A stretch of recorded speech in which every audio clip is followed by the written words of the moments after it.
in today's tutorial, I'm going to show you guys how to add and install HP printers on your Windows 10 laptop, desktop, or tablet device, or at least initiate the process. So this should hopefully be a pretty straightforward process on that, guys. And without further ado, let's go ahead and jump right into it.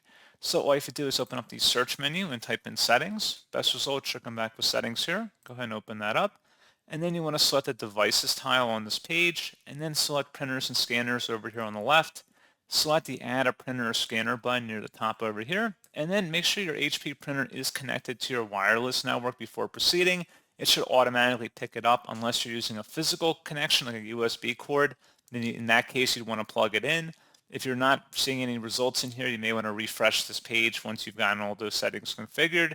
Or you can also select that the printer I want is enlisted and go through those manual steps on this wizard here. HP support pages do have drivers for most common HP printers that you're welcome to search for. I do have a number of tutorials on my channel covering a lot of the popular make and models of HP printers. You're welcome to search for those, and hopefully that would be able to get your printer configured without too much of a hassle. So, as always, thank you guys for watching this brief tutorial. Do hope that I was able to help you out, and I do look forward to catching you all in the next tutorial. Goodbye.